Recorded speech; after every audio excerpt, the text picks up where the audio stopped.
Graça e paz, meus irmãos. Louvado seja o nome do Senhor. Privilégio de estarmos juntos aqui mais uma vez para estudarmos a sua palavra. Abra sua Bíblia mais uma vez em Atos. Agora chegamos ao capítulo 6. Atos capítulo 6. Nós vamos até o versículo 7. Do versículo 1 ao versículo 7, nós finalizamos o 5º capítulo essa manhã, e hoje chegamos de volta ao capítulo 6, que há uns meses atrás demos um salto adiantando para chegar no capítulo 6, já que estávamos no período de eleição para diácono na igreja.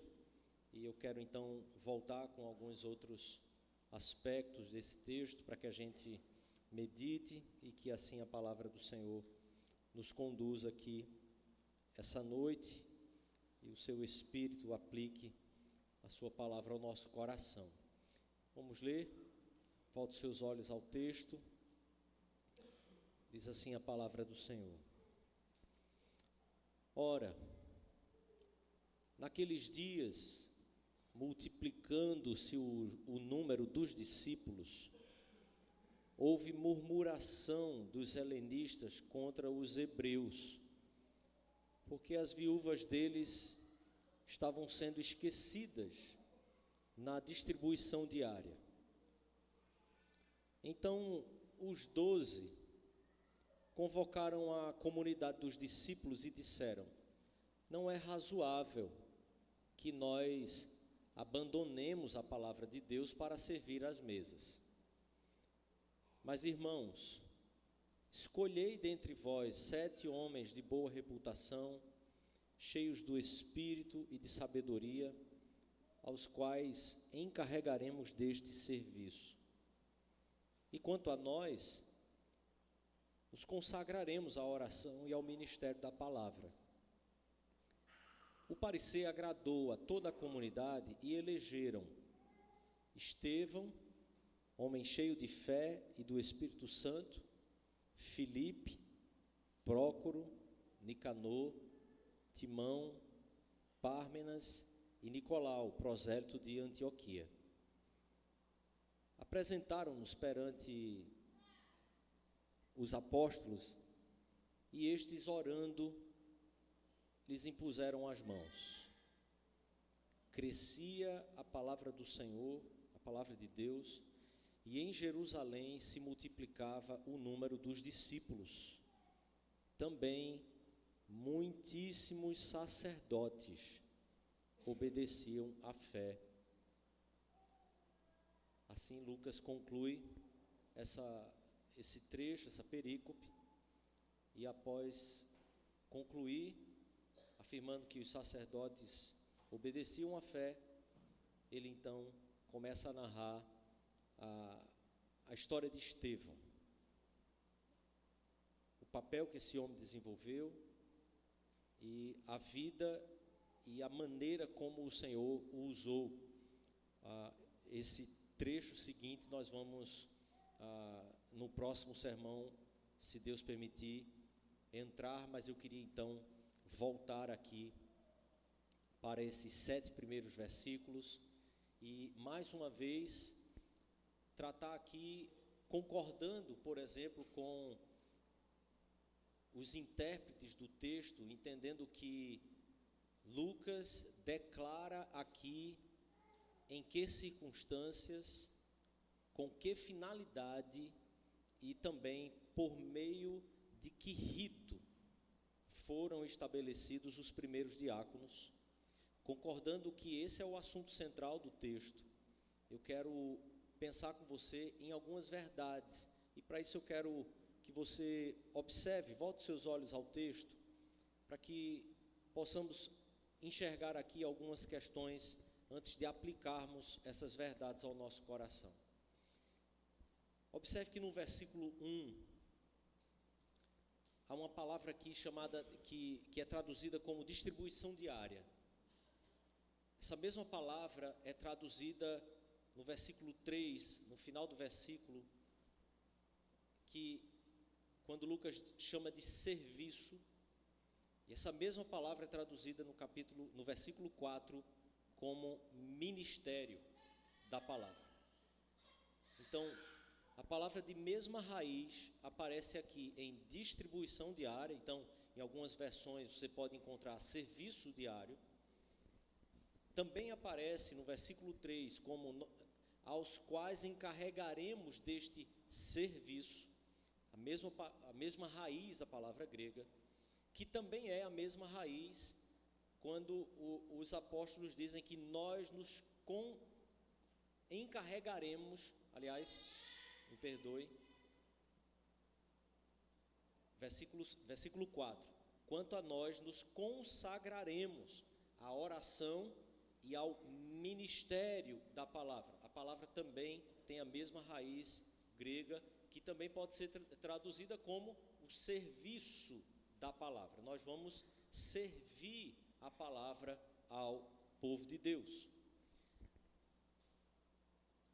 Os apóstolos dizem no versículo 2, observe, não é razoável que abandonemos a palavra de Deus para, e aí a palavra aparece mais uma vez aqui, servir as mesas.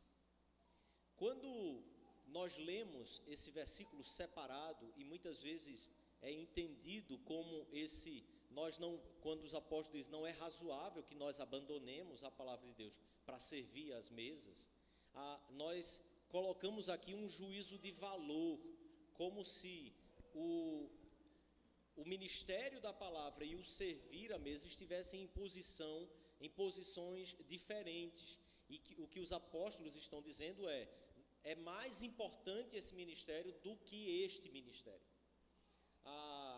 Quando nós observamos que essa mesma palavra usada no texto, a mesma raiz, ela fala da distribuição diária, fala do serviço às mesas, mas também é a mesma palavra usada para servir a palavra, nós entendemos que o ministério que o Senhor dá à sua igreja, seja ele qual for, eles não recebem um juízo de valor diante de Deus, mas eles têm a mesma natureza. É um serviço ao Senhor. Porém, há um entendimento claro aqui dos apóstolos de que a função primordial deles é servir a palavra de Deus. Quando nós lemos e relembramos tudo que estamos tratando aqui, desde o capítulo 1, a ênfase que Lucas dá ao ensino, à doutrina, a perseverança nesse ensino, a perseverança na palavra, a palavra crescendo no meio da comunidade do povo de Deus, nós podemos afirmar que agora a estratégia que está sendo usada pelo inimigo das nossas almas, semelhante à estratégia que o inimigo estava usando com Ananias e Safira, uma estratégia de confundir, de criar problema no meio do corpo de Cristo. Agora há uma estratégia maligna de criar uma dificuldade novamente no meio do corpo de Cristo, dificuldade que a igreja vive aqui, experimenta, diferente das dificuldades que ela está sofrendo, das perseguições que vêm de forma externa. Lucas relata as perseguições que vêm para com a igreja, mas também relata as dificuldades que a igreja tem dentro dela mesma, no meio da própria comunidade. Observe então que como Lucas conclui o texto, é dizendo que a palavra de Deus crescia em Jerusalém, multiplicava-se o número de discípulos, e ele acrescenta um outro detalhe aqui, que é muitos sacerdotes também estavam começando a obedecer ao ensino, à fé, a explicação dada pelos apóstolos quanto ao significado da vida, obra, morte e ressurreição de Jesus Cristo. Os sacerdotes começaram também a compreender as verdades da fé e começaram também a abraçar e a obedecer a fé em Cristo Jesus. Observe que então, Lucas está tratando sobre o crescimento da igreja aqui. Lucas está mostrando um efeito que foi o efeito do crescimento da igreja e como os apóstolos resolveram o problema que surge como efeito desse crescimento explosivo, vamos dizer assim. Há um crescimento explosivo, os apóstolos se deparam com um problema, a igreja procura os apóstolos e os apóstolos dão então Obrigado, irmão. Você acabou de me lembrar que nós já começamos, né, descendo a ladeira, né? Nem paramos para orar, né, direito. Então, volte seus olhos aqui ao texto. Há algo aqui importante de perceber, é que os apóstolos chamaram a igreja, chamaram a comunidade dos crentes para resolver este problema. A igreja procurou os apóstolos para levar aos apóstolos o problema, a dificuldade. Ora, as viúvas helenistas estão sendo omitidas, esquecidas na distribuição diária, responsabilidade que estava nas mãos dos apóstolos. Eles estavam ali encarregados de receber tudo aquilo que os irmãos estavam trazendo, tudo aquilo que os irmãos estavam vendendo, os bens que os irmãos estavam trazendo para a igreja poder distribuir à medida em que cada um tinha necessidade. Nós vimos isso aqui com bastante ênfase alguns domingos atrás. Agora, os apóstolos devolvem então a responsabilidade. Como igreja, nós temos uma vocação dada por Deus. Cada um de nós tem um papel a desempenhar. A liderança da igreja aqui chamou a igreja à responsabilidade e a igreja compreendeu essa responsabilidade. Mas observe, qual a responsabilidade que os apóstolos jogam para que a igreja possa então assumir e dar os primeiros passos para a resolução desse problema? Versículo 3, os apóstolos dizem: escolhei, a palavra que pode ser traduzida também como examinem. Entenderam? Examinem dentre vocês, dentre vós, 7 homens. São vocês que vão examinar. A igreja sempre terá a responsabilidade de analisar, observar os homens que ela mesma compreende que o Senhor tem levantado para conduzir essa igreja no serviço que a igreja necessita, no serviço que a igreja tem a necessidade de ser atendida. É a própria igreja que precisa ter a responsabilidade e assumir o seu papel de que ela é que deve examinar esses homens. Mas então, como se dá esse exame? Ele diz: boa reputação, cheios do espírito e de sabedoria. Para que o exame exista, algo precede a ele. Para que a igreja possa fazer o exame de homens para o serviço que ela mesma necessita, é necessário que primeiro haja homens de boa reputação, cheios do espírito e de sabedoria. Então, muitas vezes, nós até assumimos o papel de querer examinar e observar, enxergar pessoas que possam atender a esse serviço.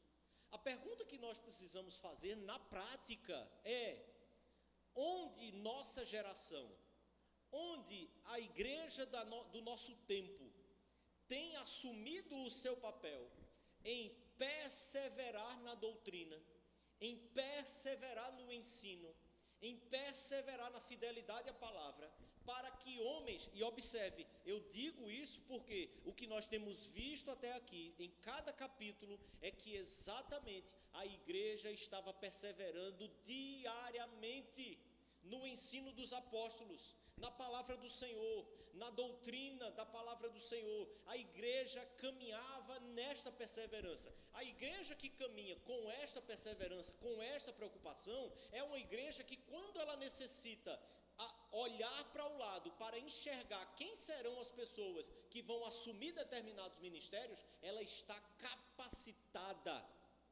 para fazer esse exame e para fazer essa escolha. Se nós nos determos, ou se nós nos detivermos em demandas que não nos são próprias, se nós nos detivermos em demandas que não nos pertencem, quando chega o momento de que é necessário que homens sejam levantados, examinados e ordenados para o ministério, nós ficamos a ver navios, onde eles estão, como pode, onde foram parar. Por isso, irmãos, mais uma vez, é essa ênfase que eu quero voltar ao texto, e lembro-me que dei a ênfase tanto aos diáconos e nas características dos diáconos, mas também tratei sobre isso, e o tema da última vez foi para diáconos e para homens, porque se nós compreendermos a natureza desse processo, como isso se dá, nós precisaremos nos convencer que nós temos uma responsabilidade diante da nossa geração, diante dessa geração que cresce, diante dessa geração que chega, que é uma responsabilidade de formação, uma responsabilidade de formar homens para o serviço. Nós não podemos aceitar uma realidade que se impõe muitas vezes na igreja, que é uma realidade equivalente à realidade do mundo, em que os jovens, e aqui eu me dirijo aos jovens homens, são homens nem. Já ouviu essa nomenclatura? Nem estudam, nem trabalham. Deus não chama desocupado. Deus não usa desocupado. Se você não está ocupado, é porque você não quer. Ocupação nós encontramos e não precisa fazer força. Eu não estou nem tratando aqui de uma formação, eu estou tratando de uma ocupação. Observe, boa reputação. A boa reputação aqui implica em uma realidade de vida vivida no meio desse povo de Deus, em que as pessoas simplesmente olhavam e diziam: esta pessoa aqui, sim, é de fato capaz. Este homem aqui é de fato cheio de instrumentos, ele é dotado dos instrumentos necessários para esse serviço. Essa formação existia, essa pessoa foi construída, ele não caiu ali do nada. Há uma formação que é uma formação de vida. Observe, há muitos homens desse aqui que honestamente talvez tivessem 1 ano de convertidos. Você entende? Mas há uma formação da cultura. Esses homens não passaram a ter todo o ferramentário para um serviço como esse, simplesmente porque ouviram a palavra de Deus, ouviram o ensino e receberam o Espírito de Deus. Algum aspecto do ferramentário que a gente precisa para trabalhar, para servir a Deus, é no caminho da própria vida que nós fazemos, que nós vamos adquirindo. Não é porque você fez um curso de teologia, não é porque você fez um curso de especialização em serviço eclesiástico, que você adquire todas as ferramentas necessárias. Essas ferramentas se dão na própria vida da igreja, no caminho que você desenvolve servindo a igreja, enquanto serve, sendo burilado, sendo aperfeiçoado, sendo orientado, corrigido. Não é por aí, é por aqui, faz dessa forma, faz de outra forma. Não é assim que a palavra de Deus ordena, não é assim que a palavra de Deus nos conduz. Mas é preciso que a gente admita, é preciso que nós tenhamos e abracemos essa responsabilidade. Nós temos o dever de formar toda uma geração de homens, para que nós possamos, no momento devido, simplesmente olhar e poder fazer o exame. Esse aqui sim, esse aqui sim. A igreja leva para os apóstolos, e os apóstolos simplesmente oram por eles e impõem as mãos. A igreja enxergou homens de boa reputação, homens cheios do Espírito. Aqui observe, cheios do Espírito, em todo o Novo Testamento, é o paralelo de cheios da palavra de Deus. Quando você olha, por exemplo, a carta de Paulo aos Efésios e a carta de Paulo aos Colossenses, são cartas gêmeas. As mesmas coisas que Paulo ensina em Éfeso, ele ensina aos Colossenses de forma mais reduzida. E algumas coisas que ele trata em Éfeso, quando você precisa entender um pouco melhor, você vai em Colossenses e ele diz de outra forma, você entende melhor, e vice-versa. O paralelo de enchei-vos do Espírito em Efésios é habite ricamente em vós a palavra de Deus. Colossenses 3,16. É fácil, é só lembrar de João 3,16, que todo mundo decora, aí inverte, troca o nome Colossenses e dá 3,16. Habite ricamente em vós a palavra de Deus, instruindo e aconselhando-vos uns aos outros. A gente tratou sobre isso na nossa classe hoje. Mas então observe aqui, cheios da palavra de Deus, o que isso pressupõe?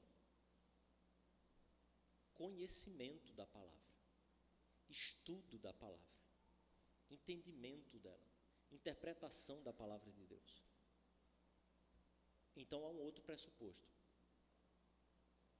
tem que saber ler, tem que saber interpretar um texto básico na nossa língua. Se nós somos usurpados disso, isso é um instrumento de Satanás, para que nós também não possamos alcançar os níveis que de fato nós podemos alcançar na vida com Deus, a partir do entendimento da sua palavra. Bem-aventurado aquele que lê aquilo que está registrado no livro da vida, aquilo que está registrado na palavra de Deus. É preciso que haja uma capacitação, uma formação, que nós aprendamos a ler, a compreender. É preciso sair do semi-analfabetismo, é preciso sair desse nível de leitura que muitas vezes nós temos, que só consegue ler algumas máximas curtas, para que dê um entendimento e pronto. Quando passa a ter 3 linhas, muitas vezes nós já não conseguimos compreender. Irmãos e irmãs, nós precisamos capacitar cada vez mais os nossos jovens, os nossos adolescentes e as nossas crianças a aprenderem a ler. Sem ler corretamente, não dá para ser cheio do Espírito, porque ser cheio do Espírito é ser cheio da palavra. Ser cheio da palavra é preciso ler e preciso entender a palavra. Você entende isso? Compreende?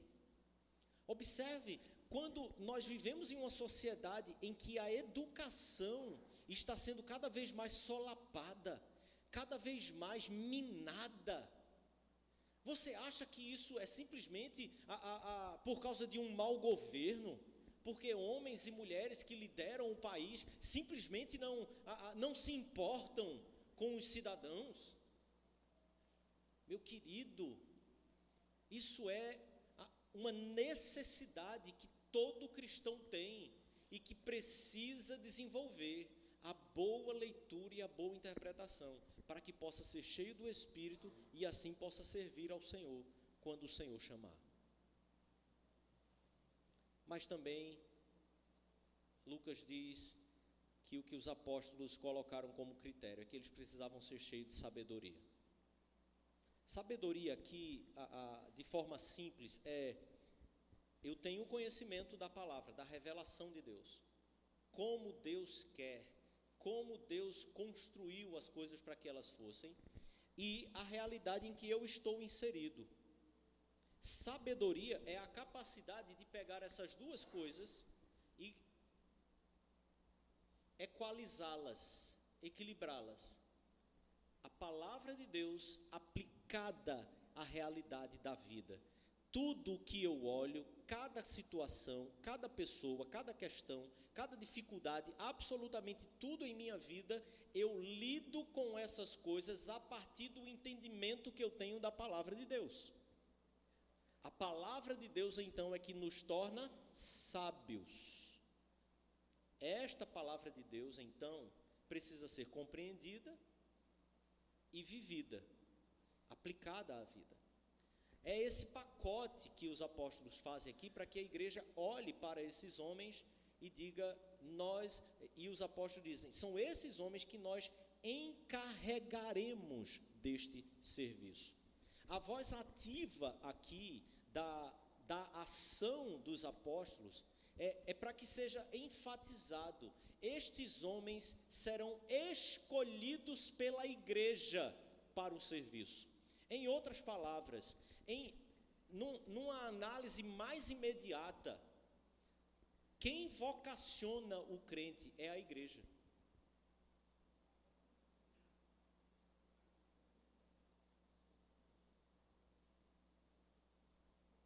Entendeu? Você está naquela vibe assim, tentando ouvir uma voz de Deus.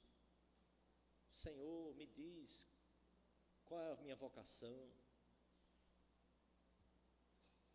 Quem vocaciona, querido, é a igreja. Observe então, se você chega então para a igreja, para a liderança da igreja, e diz assim, eu sou um diácono, eu quero servir como diácono na igreja. O que é que vai acontecer? Você vai ser examinado. Nesse exame, a igreja pode simplesmente dizer assim, querido, você pode ser qualquer coisa, menos diácono. Ela disse não. Por outro lado, há muitos que a igreja está vocacionando, dizendo para a pessoa, dando os sinais, mas o que é que a pessoa faz? Ela ainda fica esperando uma voz vinda do céu, nuvens que se formem e vá se juntando letra com letra, e forme a palavra, depois uma frase inteira, para poder orientar essa pessoa na vocação que ela tem. Porque a gente colocou essa ideia de vocação no campo dessa subjetividade liberal que a gente tratou aqui de manhã, de uma religião que é toda individual, que é entendida, compreendida e aplicada conforme a subjetividade do meu coração e dos meus sentimentos. Logo, quando eu quero entender minha vocação, eu fico num campo completamente perdido, porque continua dentro da subjetividade dos meus sentimentos, que oscilam a cada manhã, que oscilam a cada semana. Tem dia que eu me acordo e eu estou alto astral, tem dia que eu me acordo e eu estou baixo astral, e quando eu estou buscando vocação de acordo com esses sentimentos, tem dia que eu me sinto um apóstolo, mas tem dia que eu me sinto um Balaão. E aí? E nossa vocação fica à mercê do meu sentimento? Do meu estado emocional? Os apóstolos dizem, vocês examinam e nós vamos dar este trabalho, esta função a eles, e eles vão desempenhar esse serviço. É por isso que eles têm que ter essas características aqui. Missão dada, missão cumprida. No reino dos céus é assim.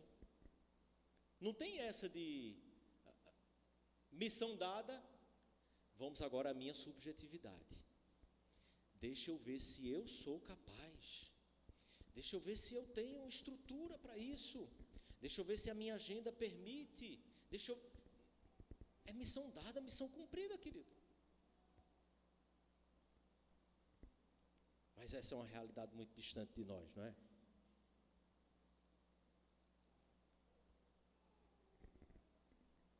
Lucas, então, volta então ao versículo 4 e diz: quanto a nós, nos consagraremos à oração e ao serviço da palavra.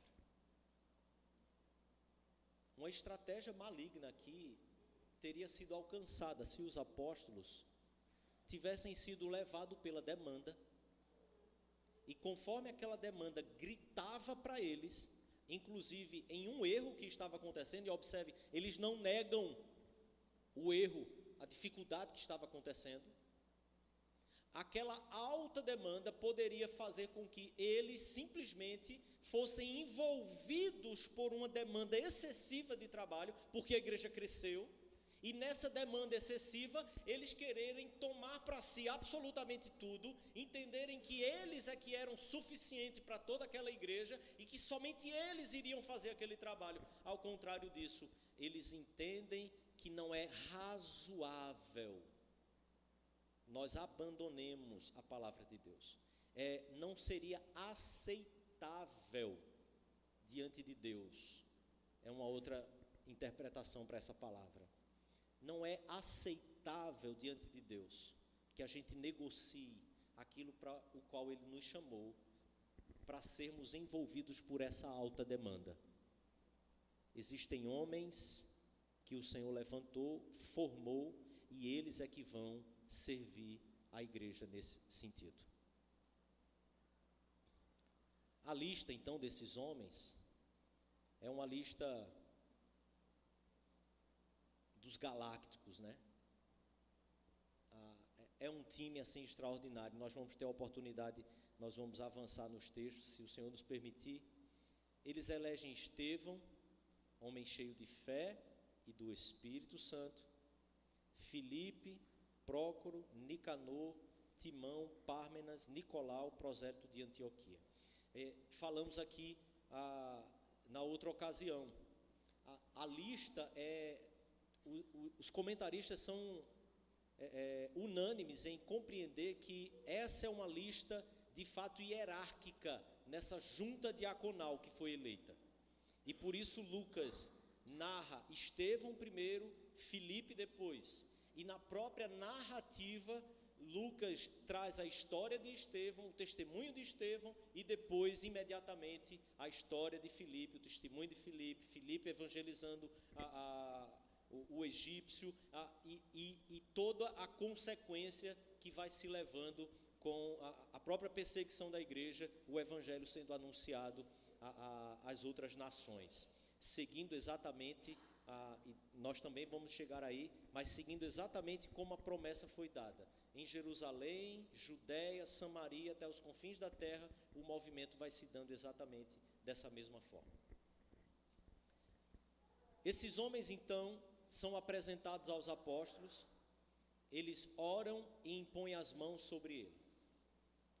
O que cresce com isso? A palavra. Compreendeu? Os apóstolos dizem: nós não vamos abandonar a palavra. A igreja tem homens que podem fazer isso. Examinem e tragam. O ministério apostólico inaugura um novo ofício na igreja, que é o ofício diaconal. E o rito para todos os ofícios que o Novo Testamento indica é exatamente o mesmo. Eles oram por esses homens e impõem as mãos sobre esses homens. É assim para os presbíteros e pastores, é assim que o Senhor ordena, e a igreja segue esse padrão para a eleição e para a ordenação de seus oficiais, com a finalidade e com o grande benefício de que a palavra de Deus continua a crescer. A palavra de Deus aqui é o ensino dos apóstolos. A palavra de Deus aqui é aquilo que o Senhor revelou e aquilo que o Senhor fez na história, explicado àquele povo. E quando isso acontece, multiplica-se o número de discípulos. Pessoas passam a compreender, pessoas passam a obedecer. Pessoas não compreendem, pessoas não obedecem. Quando você encontra alguém que desobedece a palavra, o primeiro exame que precisa ser feito é: há uma compreensão da palavra? Porque se a pessoa não compreendeu a palavra, ela jamais poderá obedecer a palavra. A palavra cresce, multiplica-se o número de discípulos. A palavra cresce, o clero religioso daquela época começa também a se converter, começa a obedecer a palavra, ao ensino. Mais uma vez, nós chegamos às mesmas conclusões. É a palavra do Senhor que nos dá a perseverança, é a palavra do Senhor que nos dá o crescimento, é a palavra do Senhor que nos dará esperança. Meus irmãos, crescimento da igreja no Novo Testamento é sempre um assunto secundário, ele é sempre tratado de forma indireta. O que é tratado de forma direta é sempre o ensino da palavra, os desafios que a igreja sofre e vive, e como ela resolve à luz da palavra, e como consequência disso, crescimento acontece. A igreja não busca a palavra para crescer, a igreja cresce porque busca a palavra. Compreende isso? A igreja não busca a palavra para crescer, a igreja cresce porque busca a palavra. Quando os nossos problemas, quando as nossas crises são apresentadas ou surgem em nosso meio, é a perseverança na palavra e no que ela ensina, que nos dará tanto o crescimento de maturidade, como o crescimento numérico. Nós nunca podemos ignorar o fato de que nós vivemos em uma geração em que reputações não podem ser construídas, porque não existe ensino, não existe capacidade ou capacitação. Logo, dificilmente alguém pode ser cheio da palavra. Logo, dificilmente alguém poderá servir a Deus. Eu e você temos uma responsabilidade.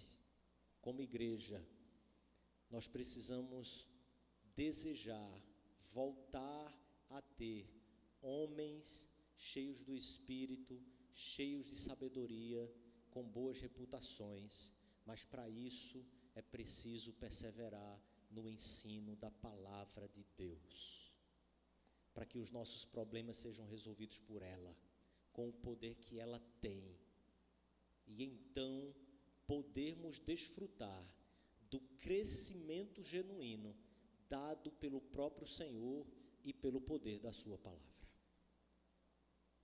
Que o Senhor, meus irmãos, nos levante com coragem em uma geração que foge cada vez mais do preço que se tem que pagar, do trabalho que se dá em formar um indivíduo, em formar um cidadão, em capacitar alguém, em ensinar raciocínios mais profundos, capacidade de entender a palavra de Deus, capacidade para chegar, servir, doar de si mesmo e saber com toda tranquilidade que a vocação nasce no meio da própria comunidade cristã.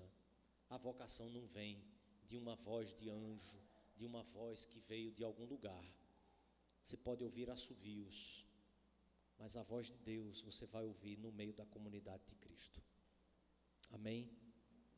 Vamos ficar de pé e orar mais uma vez. E que o Senhor, meus irmãos, tenha misericórdia de nós, para que eu e você, que já avançamos um pouco mais, eu e você, que já vivemos um pouco mais, voltemos a ter a coragem de dar o nosso sangue, de dar o nosso suor, porque é preciso formar, é preciso capacitar novamente.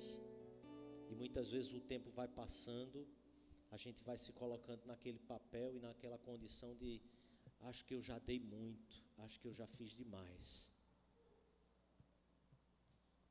A não ser que você tenha abandonado a fé. Mas se você permanece nela, você permanece com toda a exigência que a própria fé nos traz, que a própria fé nos faz. Servir a Deus, para que a igreja do Senhor se desenvolva e que o nome do Senhor seja glorificado. Vamos orar?